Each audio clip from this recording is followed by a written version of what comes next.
Muchas veces hemos escuchado que no se puede ser inteligente y religioso a la vez.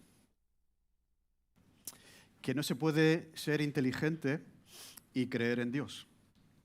Muchas veces seguro que hemos escuchado que la fe y la razón se contradicen.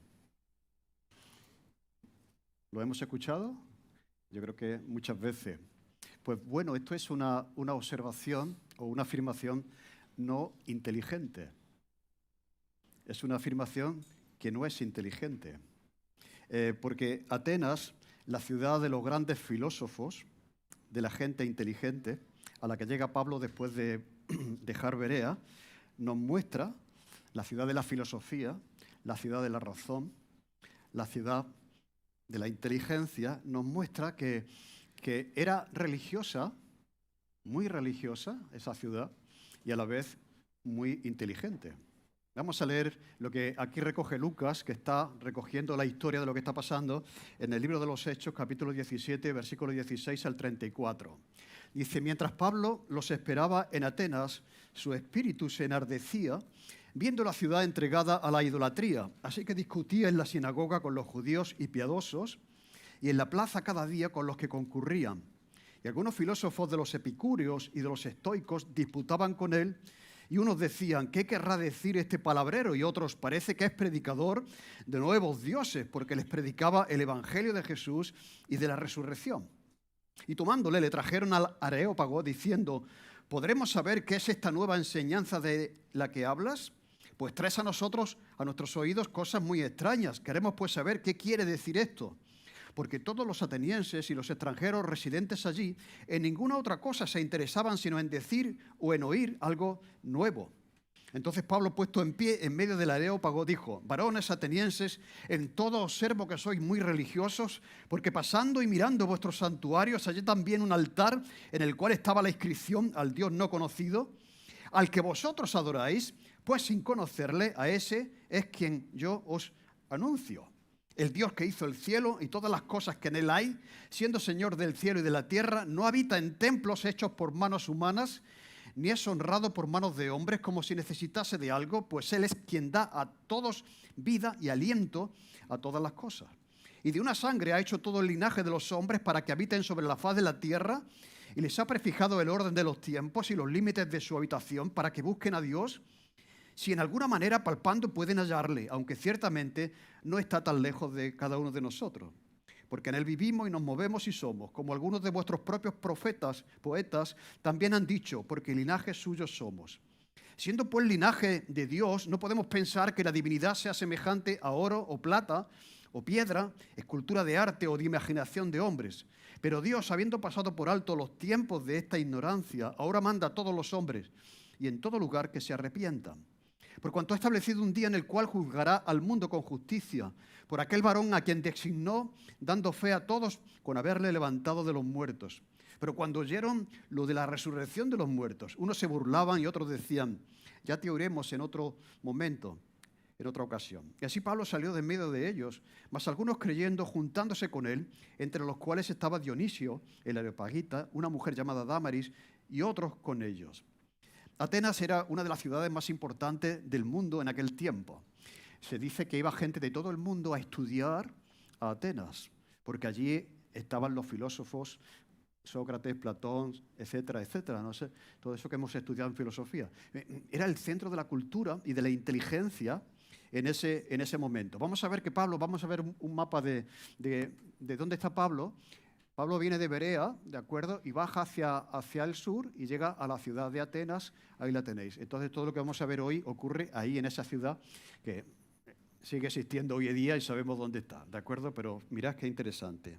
Entonces, Roma tenía la fuerza del ejército, de las armas, pero Grecia tenía la fuerza de la inteligencia, de la sabiduría y de la democracia. Por lo tanto, estamos aquí en una cultura sumamente inteligente. Aristóteles, Platón, Sócrates y la filosofía, en suma, lo que tratan de hacer es explicar la realidad a través de la observación. O sea, tú te levantas por la mañana y dices, hay que ver qué universo más enorme y esto cómo es. de dónde procede. Eso es lo que hace la filosofía. Intenta reflexionar acerca de la vida, del sentido de la vida, de las cosas, a través de la observación de lo que estamos viendo, ¿no? Y entonces los filósofos griegos, muchos de ellos creían en Dios.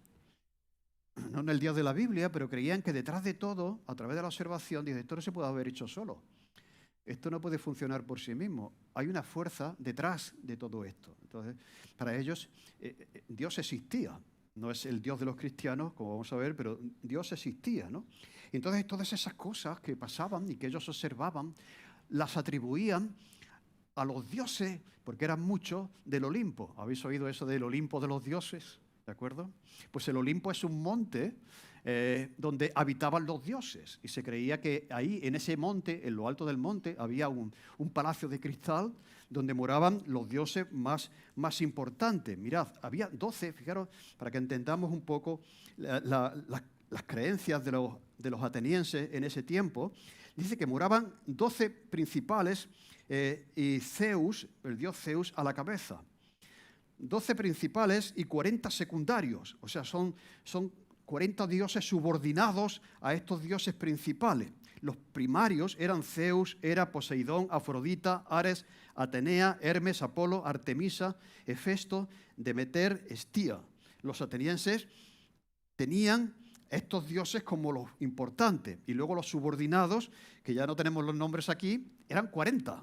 O sea, podríamos decir que había dioses para cada cosa. Y cada uno llevaba su foto, su imagen, su medalla de su Dios. De hecho, cuando Pablo se está paseando por la ciudad, comprueba que hay lugares de adoración, altares dedicados a cada uno de esos dioses, los principales y los secundarios. Y entonces dice que su espíritu, cuando observa eso, se enardecía, vamos a explicar eso, se enardecía de ver a una ciudad completamente sometida a esos ídolos y a esos dioses. O sea, no solamente que tenían dioses por todos sitios, templos por todos sitios, santuarios por todos sitios, sino que estaban bajo el control y el dominio de cada uno de esos dioses. ¿Entendéis? No se enardecía de ver, mira cuántas estatuas hay en las plazas y calles de Atenas, sino cómo la ciudad sucumbía al poder de esos diferentes dioses. Mira, John Stott, que tiene un comentario sobre el libro de los Hechos, ha bosquejado este pasaje que hemos leído de la siguiente forma. Lo que vio Pablo, lo que sintió Pablo, lo que habló Pablo y lo que predicó Pablo en la ciudad de Atenas. Pero nosotros vamos a seguir otro bosquejo que vamos a ver 3 discursos, porque aquí vemos 3 discursos que Pablo hace a la población de Atenas. Así que esculpidos esas imágenes por escultores, los mejores escultores de Grecia estaban ahí creando esos dioses que la gente reconocía de oro, de plata, de bronce, de piedra, dependiendo de las posibilidades, pues así era ese dios, ¿de acuerdo? Y entonces lo subían a un templete grande y ahí la gente pues pasaba por allí y le rendía adoración y reconocimiento. Hay un lugar también en Atenas, específicamente dedicado a la adoración de esos dioses. Altares, templos, edificios con sus dioses dentro. Y a Pablo le llama la atención cuando estaba observando todo eso en la ciudad. Tenía que ser impresionante, podéis imaginar, ¿no?, cómo tenía que ser la ciudad de Atenas. Cuando está paseando por allí observando eso, ve que hay un lugar dedicado al Dios no conocido. O sea, no hay ninguna imagen encima, pero como había tantos dioses, no vaya a ser que alguno se enfade, no lo tengamos en cuenta, y a ese también le ponemos una corona o le dirigimos una oración. ¿Entendés? Al Dios no conocido, por si acaso, por si algún Dios se ofende o nos olvidamos de él, aquí está ese lugar de reconocimiento y de adoración. Por lo tanto, vemos aquí que hay muchas opciones, muchas posibilidades. Lo que podríamos decir, cada uno tiene su propio santo, cada uno tiene su propio Dios, que es devoto o devota de ese Dios específico, ¿no? Lo sabía para todos los justos. Que querías tener hijos, No podías tener hijos, pues había una diosa de la fertilidad. Que tenías un campo y querías tener una buena cosecha, pues estaba el dios de la cosecha, etcétera, etcétera, etcétera. Un dios para cada cosa en Atenas. Así que, como decía, cada uno se crea su propia religión. Y eso, al mismo tiempo, en la cuna de la inteligencia y del saber. ¿Me entendéis lo que quiero decir? O sea, eso es de que la religión y creer en Dios y la inteligencia se contradicen, no es verdad en Atenas. Era sumamente religiosa esa ciudad y al mismo tiempo sumamente inteligente. Sumamente inteligente. Y lo mismo pasa hoy, ¿no? Entonces, había un dicho en aquel tiempo que decía que cuando tú paseabas por Atenas era más fácil tropezar con un dios que con una persona. Mirad cuántas imágenes habría por todos los lugares, por todos los sitios. Cuántos templos, cuántos lugares de oración, de reconocimiento a uno de esos dioses principales y también a esos dioses secundarios. Y a eso Pablo le dolía el alma. Le dolía el alma de ver eso, la gente entregada a dioses que no lo son. Y entonces él quería hablarles de ese Dios que ellos no conocían, pero que Pablo sí conocía bien. ¿De acuerdo? Y que ese Dios desconocido es el verdadero Dios y el Dios que él le quiere presentar a ellos y que no tiene nada que ver con sus creencias y con sus dioses, ¿de acuerdo? Esto quiere decir que podemos ser muy, muy, muy inteligentes y al mismo tiempo muy religiosos. Y muy inteligentes y muy religiosos a la vez y al mismo tiempo ir detrás de un Dios que no es el Dios verdadero. Ir detrás de algo que no es realmente Dios. Desconocer al verdadero Dios. Y esto es lo que Pablo quiere transmitir aquí. Vamos a ver, por lo tanto, 3 discursos. El primero, dice el texto, que fue en la sinagoga. Como era su costumbre, iba a la sinagoga y discutía con los judíos, que estos creían en el Dios del Antiguo Testamento, y también con piadosos. ¿Quiénes eran los piadosos? Piadosos eran personas que no eran judíos, pero que reconocían que el Dios judío era verdadero. Entonces aceptaban al Dios de los judíos. Esa era gente piadosa. ¿De acuerdo? Entonces se dirige a ellos y se ve que está hablando de lo que estaba hablando Pablo siempre, de que en el Antiguo Testamento se habla de Jesús de Nazaret como el Mesías que ellos estaban esperando. ¿De acuerdo? Entonces lo que hace es señalar a Jesús como el Mesías que ellos esperan. El segundo discurso ocurre en la plaza. Dice, en la plaza, cada día hablaba con los que concurrían. Bien, muy interesante, ya es otro lugar, es otro discurso, es otra gente. ¿Qué es la plaza? La plaza es el ágora. ¿Habéis oído el ágora? El ágora en Grecia era un lugar de reunión, lo vamos a ver aquí. ¿Veis? Era como las plazas de los pueblos, de las ciudades, ¿de acuerdo? Era eso, era un lugar céntrico y ahí es donde Pablo realiza su segundo discurso. Era donde se daba la vida comercial, política, religiosa, administrativa, social de la ciudad de Atenas. Era el lugar donde los atenienses se encontraban para hablar, para criticar, para informarse, para dialogar y para escuchar a los filósofos. Interesante que allí los filósofos se iban a esa plaza, se ponían en un sitio y empezaban a discurrir sobre sus opiniones sobre el sentido de la vida y la existencia, etcétera, etcétera, etcétera, ¿no? Entonces, pues, ese era el ágora, ¿no? Era como, yo digo que era como la plaza de los pueblos, de nuestros pueblos en Andalucía. Ahí se junta la gente y empiezan a hablar ¿de qué? De política, empiezan a hablar de religión, empiezan a hablar de la vecina, ¿me entendéis? Es el sitio donde se dan las conversaciones, por donde pasa todo, ¿okay? por la plaza del pueblo. Así que era común, como decía, ver en esa plaza de Atenas pues a esos filósofos que estaban presentando sus teorías y de hecho dice que la gente estaba muy predispuesta a eso, porque dice el texto que ellos estaban interesados en escuchar la última novedad. ¿De acuerdo? A ver quién nos sorprende con algo nuevo. A ver quién dice algo que no se haya dicho ya. Entonces, eso de escuchar lo último. De hecho, bueno, es verdad que si tú quieres saber acerca de lo último en tecnología, pues te vas por ahí te vas a Estados Unidos, ¿no? Ahí a ese sitio, y sabemos que de ahí sale lo último en tecnología. Si queremos escuchar lo último en literatura, pues sabemos, ¿no? Pero si quieres escuchar lo último en filosofía, pues te vas al Ágora, vienen filósofos, ¿de acuerdo?, itinerantes, filósofos que tienen sus escuelas en Atenas, y ellos van dando discursos de las cosas nuevas que han descubierto. Y la gente realmente estaba muy interesada en ver la novedad del pensamiento de determinado filósofo. Tal es el caso que dice que los epicúreos y los estoicos, que eran dos escuelas de teología, estaban allí. Seguro que ellos estaban ahí, ven a Pablo hablando de la resurrección y de Jesús, y se acercan y empiezan a escuchar, a ver lo que está diciendo ¿de acuerdo? Y era costumbre hacer eso. Y entonces disputaron con él, empezaron a discutir con él. ¿Qué querrá decir este palabrero? Y otros decían, parece que es predicador de nuevos dioses. Este nos está hablando de otro Dios que no es el nuestro, de otras creencias que no son las nuestras, ¿de acuerdo? De otros dioses. Dice, y les predicaba el Evangelio de Jesús y también de la resurrección.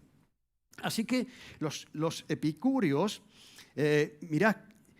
pensaban que Dios no se interesa en los asuntos de los hombres y que todo lo que pasa en la vida ocurre por casualidad.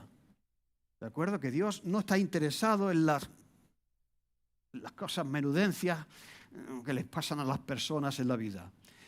No creían que había algo después de la muerte. Por eso cuando Pablo habla de la resurrección, se ríen. Porque ellos no creían que había algo más después de la vida. Y su filosofía de vida era, mira, ya que no hay nada más después de la muerte, vamos a comer y a beber, que mañana nos vamos a morir. Es esa filosofía hedonista. Mira, disfruta de la vida, pásatelo bien, come y bebe y haz lo que te apetezca, que mañana te muere. ¿De acuerdo? Eso era lo que creían los epicúreos. Los estoicos, sin embargo, creían que sí, que Dios existía, pero que Dios estaba en todas las cosas. O sea, una piedra es Dios, un árbol es Dios, una hierba es Dios, una flor es Dios, por lo tanto te abrazas al árbol como si te abrazaras a Dios, besas a la piedra como si estuvieras besando a Dios. Eso es la filosofía panteísta, que Dios es todo. La Biblia habla de Dios creador. Una cosa es la creación y otra cosa el creador. O sea, pero ellos creían que todo era Dios, ¿de acuerdo? Entonces, pero sí creían que existía Dios. Y por lo tanto, todo lo que pasa también en la vida depende del destino, de una fuerza por ahí impersonal, y que nosotros, ante lo que pasa o lo que el destino nos trae a nuestra vida, lo debemos aceptar con resignación, soportarlo por muy difícil y muy duro que eso sea. ¿De acuerdo? Por eso se dice, esta persona tiene una voluntad estoica, esta aguanta todo lo que le echen. Esa idea. Lo que me pasa es producto del destino y yo lo que tengo que hacer es soportarlo. Soportar aquello que venga a mi vida y todo aquello que me pase. Así que vemos aquí que hay una visión de los dioses locales. Esto es muy interesante. Uno se pregunta, oye, ¿por qué tú te vas ahora mismo a Groenlandia y tienen su dios? ¿Te vas a Israel y tienen el suyo? ¿Te vas a España y tenemos...? Esos son los dioses territoriales. O sea, cada cultura suele tener su propio dios. ¿De acuerdo? Y ellos tenían sus dioses. Y ahora ellos están hablando de dioses extraños, de dioses extranjeros, que no son los nuestros. ¿De acuerdo? Y muy interesante eso, porque esos dioses extraños son diferentes a los dioses territoriales que nosotros hemos mantenido a lo largo de los años. Por lo tanto dicen, ¿qué querrá decir este? Parece predicador de nuevos dioses, porque les estaba hablando de Jesús. Y en su panteón, en su listado de dioses, Jesús no aparecía. Estaba Zeus, ¿entendéis? Está hablando de Jesús. Y ahí está hablando de la resurrección de Jesús. De que al tercer día resucitó, etcétera, ¿no? Así que ahí se genera, en esa plaza pública, pues se genera, vamos a ver la siguiente diapositiva. Bien, de ese sitio, ahora pasa Pablo a este sitio. De ahí pasa al siguiente discurso, al tercero, que era el Areópago. Dice que le trajeron, estos filósofos le traen a Pablo al Areópago, diciendo, ¿podremos saber ¿Qué es esta nueva enseñanza de que hablas? Pues nos traes a nuestros oídos cosas extrañas. Queremos pues saber qué quiere decir esto. Porque los atenienses y los extranjeros residentes allí, gente que venía de todo el mundo a estudiar, como he dicho antes, allí en Atenas, pues estaban interesados en saber y en oír cosas nuevas, ¿de acuerdo? Bien, ¿qué es el Areópago? El Areópago es un monte. Los que han estado en Grecia, ¿alguien ha estado en Grecia? Bueno, tenemos que ir. Interesante, porque la plaza pública está un poco más abajo. Yo no he estado, pero bueno, por lo que he leído, estaba muy cerca. Pero el Areópago era una montaña, esa, donde se reunían los sabios de la ciudad, como los jueces de la ciudad, para dirimir sobre asuntos que podrían afectar a su religión y a su cultura. ¿De acuerdo? Ahí también se juzgaban asuntos criminales cuando alguien cometía. Podríamos decir, era como un sitio donde se sentaban. De hecho, parece que todavía los asientos de la gente que se sentaba ahí era parecido al Sanedrín en Israel, ¿no? Un grupo de gente sabia que se juntaba ahí para salvaguardar la cultura, la religión, ¿de acuerdo?, de la ciudad. Y se ve que se sentaban en las piedras, pero que se hicieron asientos ahí, están hechos con martillo y cincel, donde cada uno se sentaba. Bien, pues entonces llegan ahí y Pablo se dirige a esos sabios de la ciudad, ¿vale? Había un tercer sitio que es muy interesante, que es la Acrópolis. La Acrópolis, eso suena, que está en la parte más alta de la ciudad. Vamos a ver. Eso es la foto de siempre. Bien, ¿qué era ese lugar? Ese lugar era un lugar ya de culto y de adoración. En las culturas antiguas se creía que los dioses habitaban en los sitios más altos. Por eso los dioses estaban en el Olimpo. El Olimpo es un monte en Grecia, ¿de acuerdo? Entonces, pues ahí, en la parte más alta del monte, establecían ellos sus lugares de culto. Así que si vamos a Atenas y vemos esa parte, pues esa es la parte donde se iba a adorar cada uno a su Dios. Bien, aquí no hay discurso.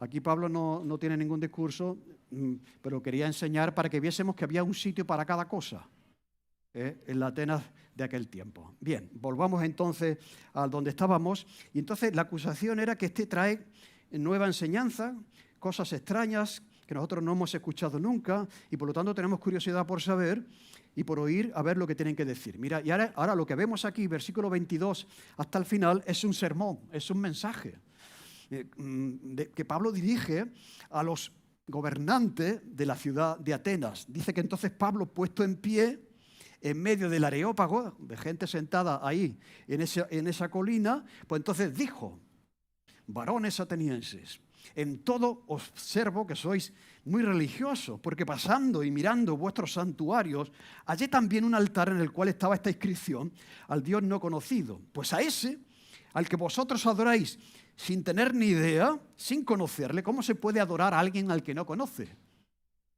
Pues a ese es el que yo quiero darle contenido, a ese es el que yo quiero anunciaros, ¿de acuerdo? Esto es una introducción magistral. Si os dais cuenta, está usando algo que todo el mundo sabe, ¿de acuerdo? Todo el mundo sabe que hay una imagen al Dios desconocido y entonces Pablo utiliza eso como, eso es la introducción. La introducción lo que intenta es coger a la gente donde está y traerla a donde no está y traerla a donde tú estás, ¿de acuerdo? Pero es bueno, en la comunicación hay un proceso y ese proceso consta de, podríamos decir, de introducción, desarrollo y conclusión, cabeza, tronco y extremidades. Esto es una clase de homilética, ¿no? Entonces es muy importante intentar captar la atención de la gente y lo hizo de una manera magistral. Así que como la religión de ellos era tremendamente visual y estética, por todo lo que veo, o sea, era evidente, se podía ver. La gente quiere algo que se vea. Mucha gente cuando viene a una iglesia evangélica, ay, pero aquí no hay santos.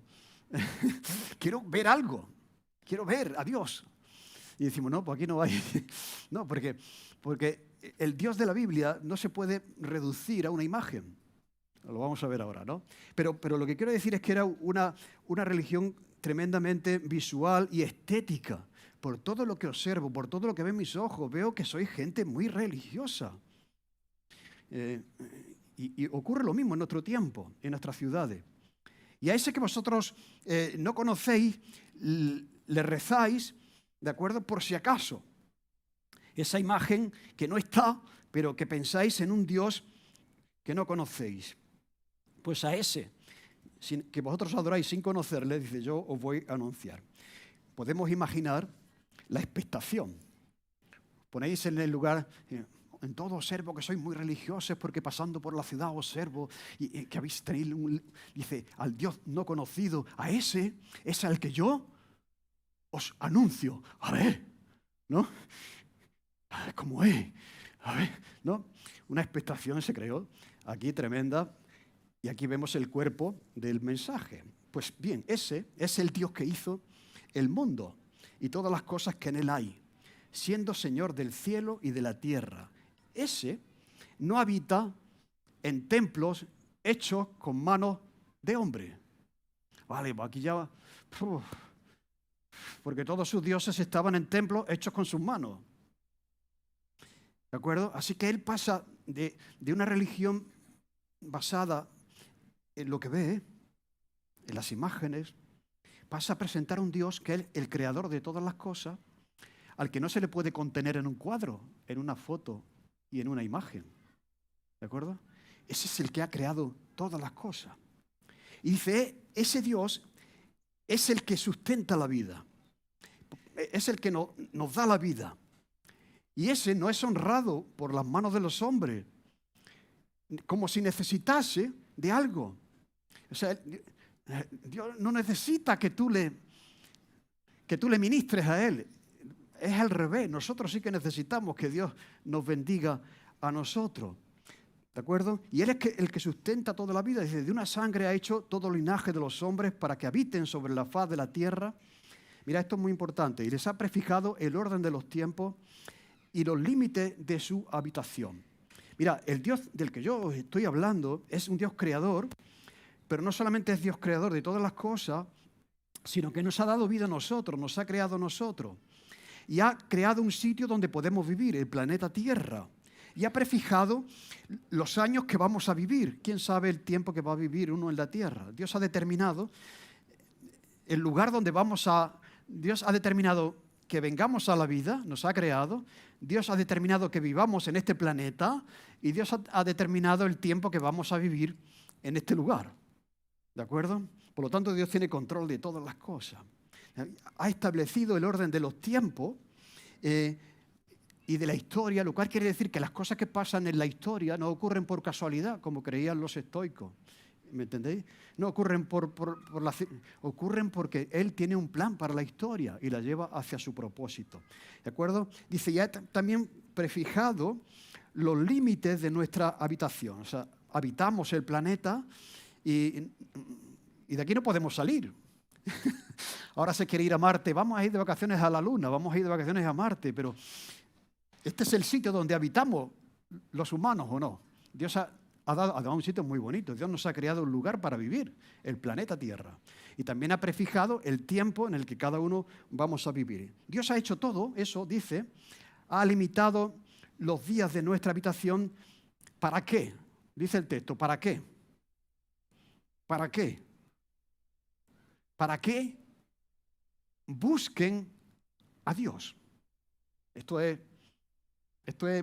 mirad, esto es una declaración tremenda sobre el sentido de la vida. Mira, dice aquí Pablo que Dios nos ha creado, nos ha puesto en esta tierra, nos ha dado un tiempo de vida para que busquemos a Dios. ¿Cuál es el sentido de la vida? Mira, si Dios existe y nos ha creado a nosotros, Dios lo ha hecho porque quiere que tengamos una relación personal con Él. No para que desperdiciemos nuestra vida con tonterías. Ahí está la felicidad. Toda persona que entiende la vida de espaldas a Dios, que no entiende el tiempo que tiene, que Dios le concede para buscar, conocer, seguir y servir a Dios, está desperdiciando su vida. Eso de para que busquen a Dios, o sea, subrayalo ahí con un lápiz, con un bolígrafo. Por eso cuando uno enfoca su vida en esa dirección. Oye, yo estoy viviendo toda mi vida, sí, creo en Dios, tengo mis imágenes, mis creencias, mis Dios, pero no has conocido al Dios de la Biblia, el Dios verdadero, ¿no? Cuando tú estás ahí, estás en el propósito que Dios tiene para ti, que es que le conozcas a Él. Para eso estás aquí. Cada niño que nace en este mundo, viene a este mundo para que llegue a descubrir al Dios que le ha creado y tenga una relación con Él, para que busquen a Dios. Ese es el sentido de la vida, ese es el sentido de cada uno de nosotros. Y el que no está en eso está desperdiciando su vida y no va a ser jamás feliz. Porque la felicidad está en que nos enfoquemos en el propósito por el que estamos aquí, que es que conozcamos al Señor. El hombre ha sido creado para conocer a Dios, para tener una relación con Él. Dice, si en alguna manera palpando pueden hallarle, aunque ciertamente no está lejos de cada uno de nosotros, porque en Él vivimos, nos movemos y somos, como algunos de vuestros propios poetas también han dicho, porque linaje suyo somos. Siendo pues linaje de Dios, no debemos pensar que la divinidad sea semejante a oro, a plata, a piedra, a escultura, a medalla, a foto, a imagen hecha por la mano o la imaginación de un hombre.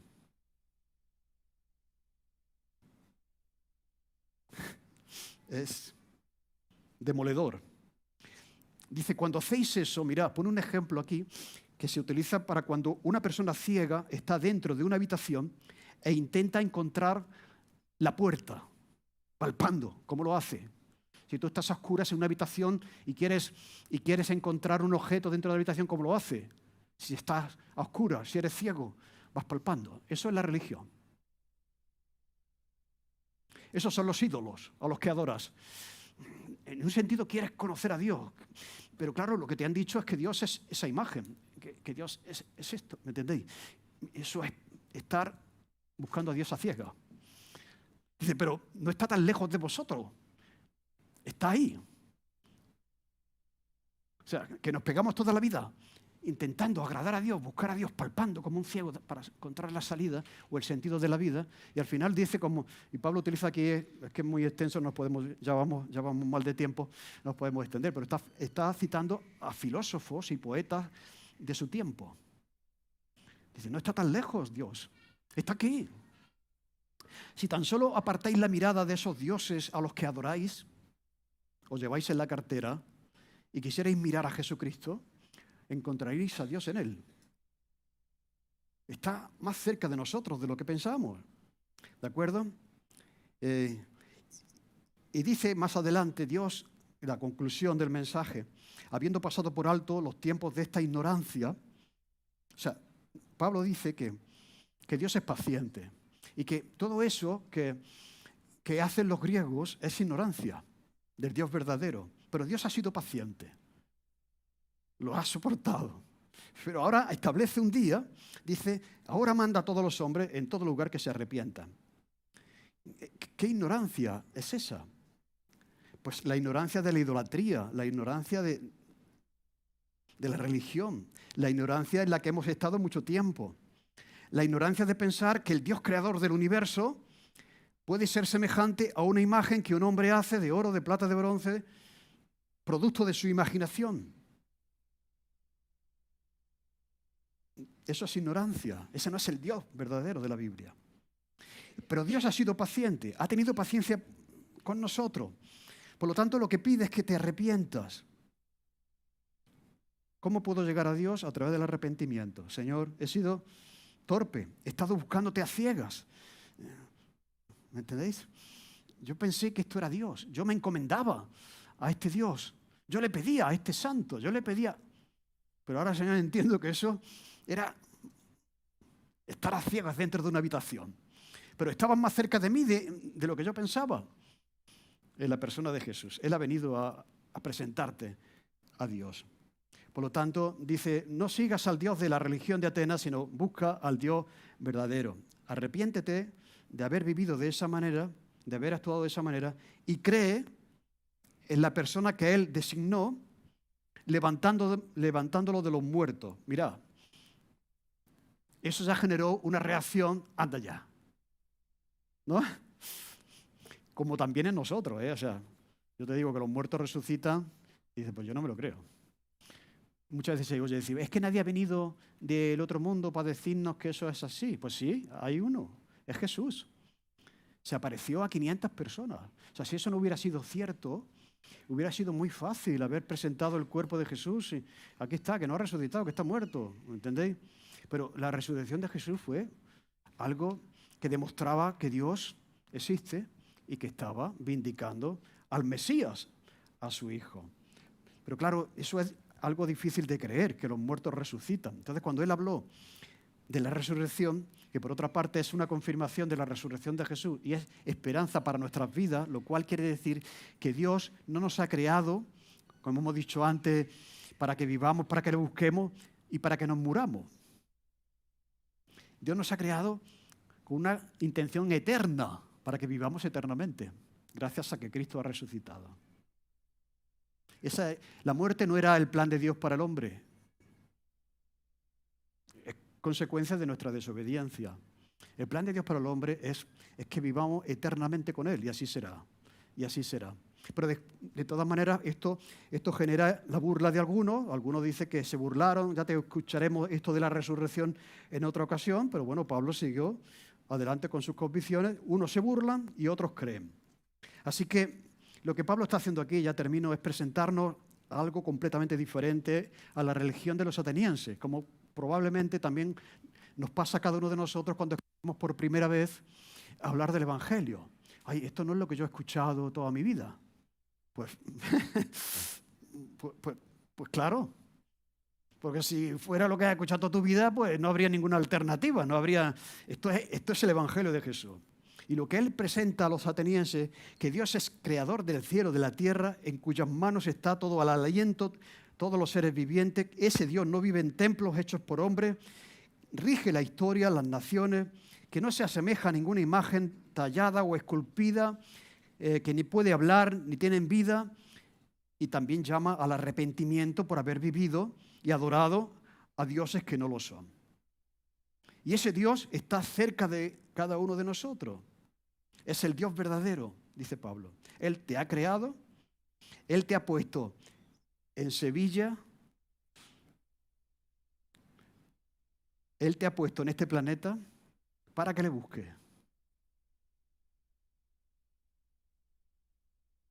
Y todo lo que no sea eso es